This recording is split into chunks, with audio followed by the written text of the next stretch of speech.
So here's a system of parametric equations. X equals some function of t, y equals some function of t. It's a system of equations. These equations go together to create a parametric curve. And I chose these functions so that the math works out relatively simple. F of t, the x coordinate is going to be 4t. G of t, the y coordinate is going to be 6t to the 3 halves. And yes, you can just graph this with your calculator in parametric mode to see the curve. One mistake I saw in the exam was that people were drawing these functions individually. No, that's not what this is about. You're trying to draw them together, so to speak, as one curve. How? If you want to go back to basics, make a table of values. Make a column for t, and make 2 more columns, one for x and one for y. And you're ultimately interested in how do x and y change and plotting that. Motion in an xy plane as time goes by. We were letting t go from 0 to 1. So probably we want to pick increments of t that are maybe 0.25 or something. 0, 0.25, 0.5, 0.75, and 1. And figure out the x and y coordinates based on those values of t. Plot those points. And then connect them ideally with a smooth curve. Some people have a lot of trouble making smooth curves and they make wiggly curves. Try your best to make a smooth curve. Plug into these formulas. So when t is 0, x is 4 times 0 is 0. And y is 6 times 0 to the 3 halves, which is also 0. I start at the origin. X is 0, y is 0. When t is 0.25, 4 times 0.25 is 1. 6 times 0.25 to the 3 halves power. Do I require a calculator for that? Actually, that can be done without a calculator. 0.25 to the 3 halves power is 1/4 to the 3 halves power. And that could be thought of as 1/4 to the 1/2 power cubed. 1/2 power is the same as the square root. The square root of 1/4 is 1/2. So this is 1/2 cubed, which is 1/8 or 0.125. Then I got to multiply that by 6. The 6 there. And you get 0.75. It's a fairly simple number. Want to double check it? 6 times 0.25 to the 1.5 power, yes, is 0.75. Plug in t equals 0.5. 4 times 0.5 is 2. I will need my calculator to figure out an approximation for this because it's not a nice number. It's about 2.12. Plug in 0.75. Here I get 3. With g of t, I get 6 times 0.75 to the 1.5 power. It's about 3.90 if you round that appropriately to 2 decimal places. And then plug in t equals 1. 4 times 1 is 4, and 6 times 1 to the 3 halves power is 6. Plot these points. 0, 0, 1, 0.75, 2, 2.12, 3, 3.9, 4, 6. In an XY plane with rectangular coordinates, not polar coordinates. Actually, we could plot polar coordinates, an r and a theta, if we wanted to. But that would be a little weird and not typical. So we'll plot it in the ordinary way with this kind of problem. It's an XY plane. X goes from 0 to 4. Y goes from 0 up to 6 by the time we reach t equals 1. 1, 2, 3, 4, 5, 6. Starting at the origin at time 0, going to the point 1, 0.75, right about here when t is 0.25, after 1/4 of a second, if time is in seconds. After half a second, we are at this point right about there. Then after 3/4 of a second, we are right about here. And after 1 second, we're right about here. Connected with a smooth curve, you get something that looks kind of like a parabola. It's actually not, because if you eliminate t, you get a 3/2 power of x. Y would be 6 times x over 4 to the 3/2 power. So it's not quite a parabola, though it, it wouldn't look much different. That's the curve. We're here when t is 0. Here when t is 0.25. Here when t is 0.5. T is 0.75 and t is 1. And you can see the points for these equally spaced values of t are getting a bit further and further apart. So the motion is to speed up a little bit as we go. If it's a bug walking along here, the bug is traveling faster and faster. The speed function is not constant, and that was part of the problem. Before I talk about that speed function and integrating it to get the distance traveled, let's talk about vectors. Okay, vectors is a subject, kind of like parametric equations, that some people are super familiar with, they find really easy, and some people find really difficult. It's both extremes, okay? Both with parametric equations and with vectors. Notationally, when I write a vector, well, in textbooks, they're often boldface, but it's hard to boldface with a pencil or even a pen. I mean, I could, but more traditionally, by hand, we usually like put a little half arrow above the symbol. I'm using the letter R and putting a half arrow above the R to indicate that this is going to be a vector quantity. R is a somewhat standard letter to use for position, of all things. It's going to be a position vector. That's going to be an arrow. A vector is typically visualized as an arrow because arrows have a direction and a length, a direction and a magnitude, size. That's what vectors typically are thought of as being. But this arrow is going to be a changing arrow. It's a function of t. R of t. And yes, I am putting, it's a half arrow, you might say. Why not put a full arrow? It's because we're lazy. That's why. I mean, some people are not so lazy and they put a full arrow. I put my arrow pointing that way. Some people actually put the arrow pointing the other way. It doesn't matter. Writing this vector in physics, people commonly use what's called I hat and J hat notation, which I will use here, though I'll also show you the notation I use in multivariable calculus.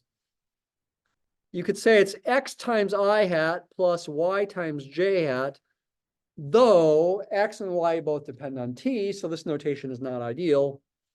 It makes you think it's a constant vector, but it's not. X depends on T, it's F of T, and Y depends on T, it's G of T. For our example, that's 4T for F of T and 6T to the 3/2 power for G of T. It's a function. Different T's give you different vectors with different directions and different lengths.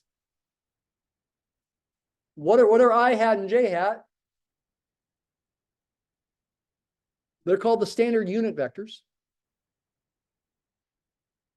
I hat points directly to the right and has a length of 1. J hat points directly upward and has a length of 1. What do I mean length of 1? With respect to whatever measurement units you're using. That's what I mean. You pick a unit of measurement ahead of time, maybe centimeters or something. And once you've picked your unit of measure, then you can draw these arrows that are 1 unit long. I hat pointing directly to the right, J hat pointing directly to the upward. Of course, right and upward are relative to your position as well. I could turn the paper and then they're not right and upward anymore. But I could still call them I hat, J hat if I wanted to. Okay, let's avoid that. Have lots of freedom in these things. I will also tell you in multivariable calculus, we usually dispense with the I hat and j hat and treat this more like a point, you might say, except we don't use parentheses, we use pointy braces. We write the first component, comma, the second component. I use the word component there. Some people say component. I like component better. You could also call them coordinates, though that makes you think they're points. They're arrows, they're not points. Is there a distinction? Yeah. Are they related? Yeah. And in fact, the position vector, let's pick a particular moment in time, like t equals 0.5.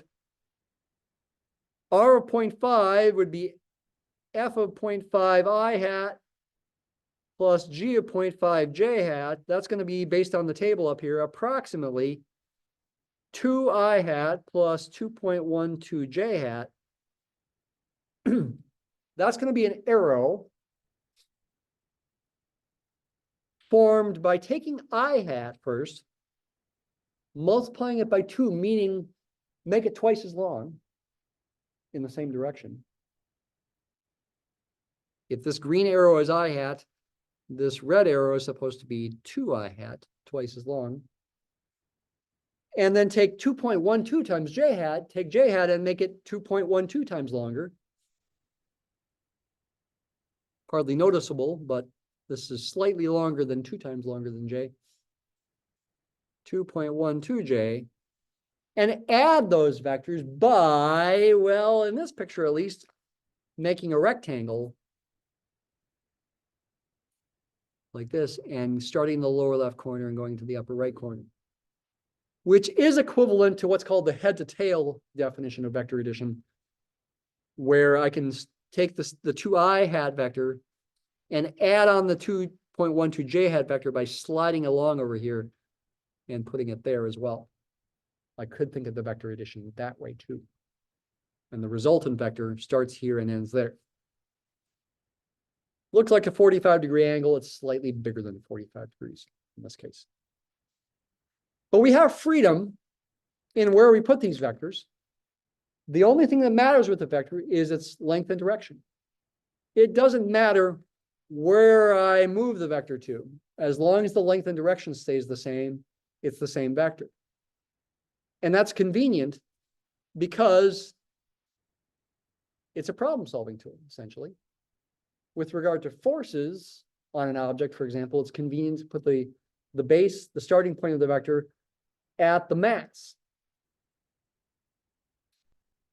at the location of the mass, or wherever the force is being applied, you might say.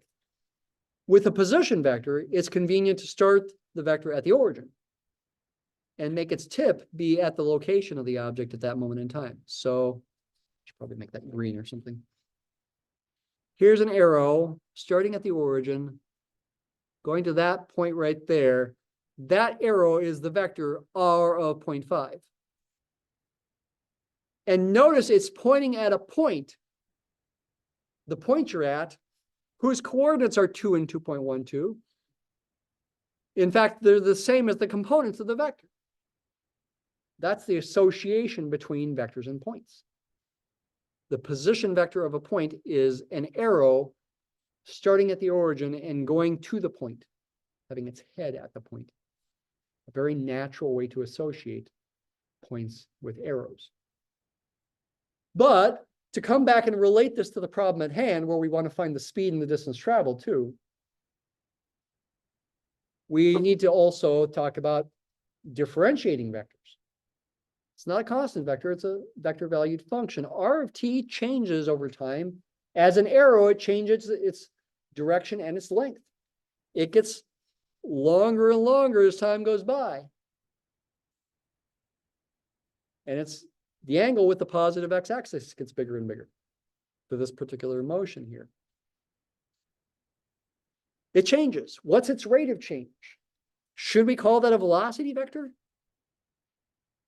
Yes, that's a good idea. So this is a position vector here. Position vector. v of t is going to be a velocity vector. And it is the derivative of the position vector. You could write it as r prime of t. How do you find r prime of t? We could go back to the limit definition of the derivative. Do we want to? For sake of time today, we won't. But in multivariable calculus, we do. And if you do, amazingly, you can avoid limits by just differentiating f and g individually. In Leibniz notation, I could write dx dt I hat plus dy dt j hat. In function notation, that's the same as f prime of t times I hat plus g prime of t times j hat, which for our example, there's those functions. Differentiate f and g, derivative of 4t is 4. So the first component, the I hat component, is constant for the velocity vector. But the second one will depend on t. If you differentiate 6t to the 3/2, you get 9t to the 1/2. Same as 9 times square root of t. This could be written in the other notation as well, without the I hat and j hat. Like this. Either way is okay. The I hat and j hat have the benefit of helping you think about vector addition in a geometric way. This notation has the benefit of being quicker to write. And so, for example, we can evaluate the velocity vector at time 0.5 as well. It's going to be 4i hat plus 9 times the square root of 0.5 times j hat. 9 times 0.5 to the 1/2 power is about 6.36. About 4i hat plus 6.36 j hat. What's the geometric interpretation of this? I could draw a similar picture as what I had here. Make I hat 4 times longer to get 4i hat. Make j hat 6.36 times longer to get 6.3 times j hat. Make a rectangle, draw an arrow from the lower left corner to the upper right corner, and that would be this vector. Yes, I could do that. I could also take that vector, that arrow, and translate it around to put it at the origin, or better, put it at the location of the particle at that moment in time. And what would the picture look like? It would look about like this. That would be the vector v of 0.5. Notice it's tangent to the curve, and that's, we're supposed to be tangent. At least I didn't draw it perfectly. Tangent to the curve. And it has a length equal to the speed. You're trusting me when I say this and not proving it. It's tangent to the curve. Hopefully that makes some sense that it would be tangent to the curve. It has a length equal to the speed. And in general, now we relate it to the exam question.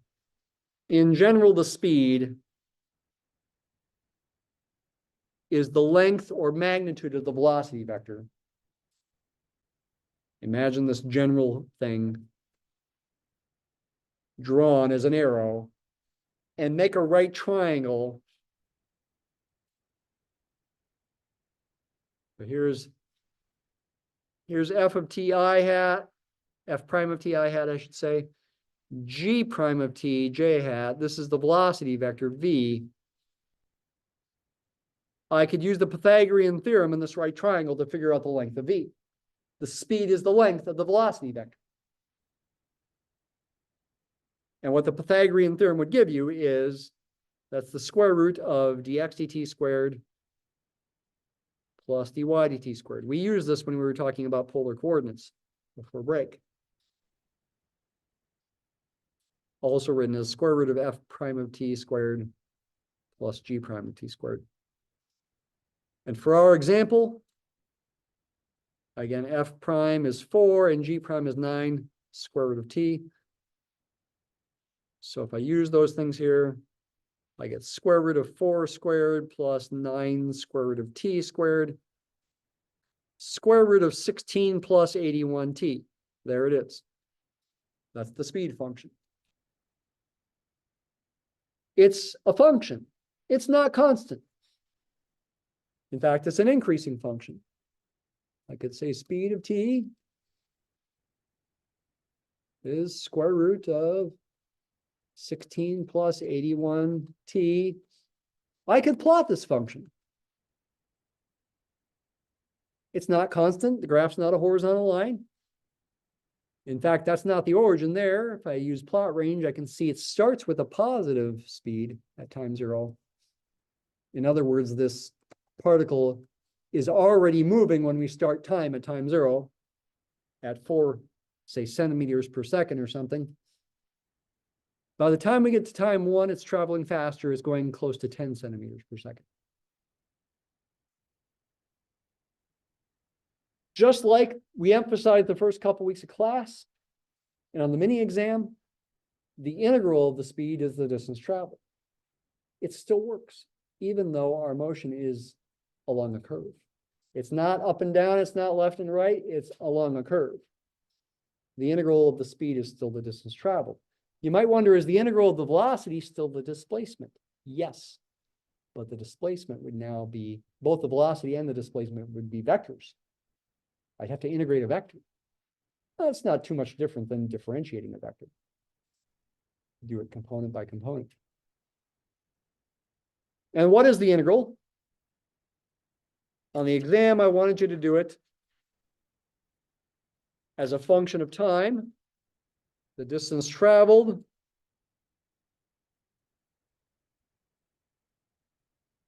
dist of t.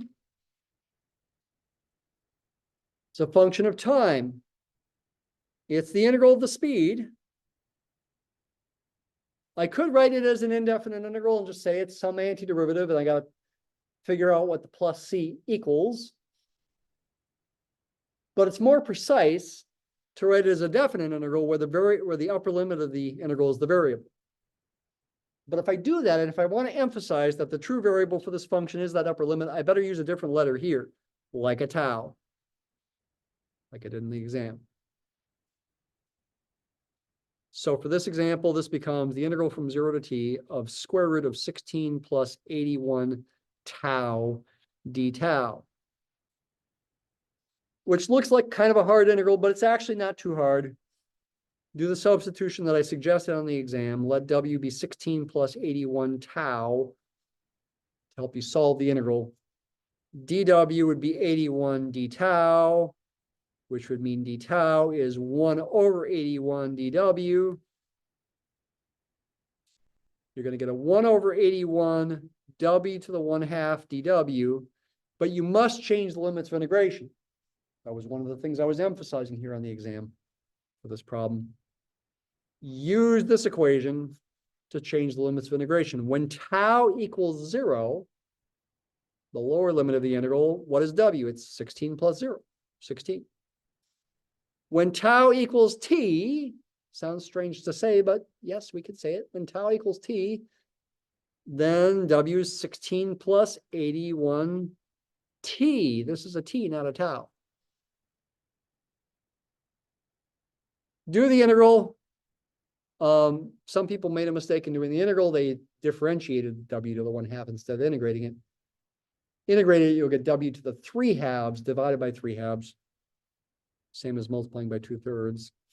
And remember, when you change those limits of integration, you do not go back to the original variable. Just keep it like this.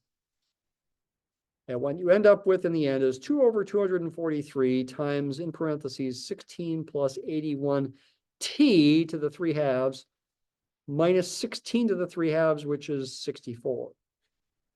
And that ends up being the distance traveled function. Distance traveled function, 2 over 243 times 16 plus 81 t, not tau, to the 3/2 power minus 64. At time 1, if we're interested in that, the distance traveled is a bit bigger than 7. Hey, that could have been predicted. I could have looked at the original picture and said, how far do I go from time 0 to time 1? What's the length of this curve? It's close to the length of the position vector at time 1. From the origin to the point 4,6, use the Pythagorean theorem, you get square root of 4 squared plus 6 squared. Square root of 52. A bit bigger than 7. That's what we got for the answer in Mathematica. There is a bit bigger than 7.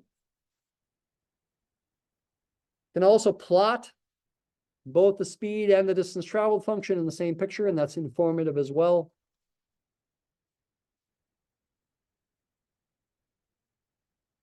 There they are. The speed is the gold colored one on top. The distance traveled is the blue one. Notice dist of 0 is 0. At time 0, we haven't traveled any distance, though our speed is positive. The motion started before time 0, and at time 0, when we started our clock, there was already 4 centimeter per second speed. And the derivative of the blue graph is the gold graph. The gold graph tells you the slopes of the blue graph, starting off with a slope of 4. The blue graph is the integral of the gold. It's updating you areas under the gold graph. By the time you get to time 1, it's telling you the total area is 7.34. Careful, these graphs do technically have different units for the second coordinate. Centimeters, say, for the distance traveled, and centimeters per second for the speed. One more conceptual point here is that by the second fundamental theorem of calculus, FTC 2 from chapter 6, the derivative of this integral, the derivative of the distance traveled, would be the speed function, confirming what should make sense. We're essentially defining the distance traveled to be the integral of the speed, and if we do that, its derivative will be the speed. Now, you might wonder, should the distance traveled be the integral of the speed? We haven't really proved that. I mean, it makes intuitive sense. You could use arguments within Riemann sums or infinitesimals to justify it. We're taking it essentially as a definition.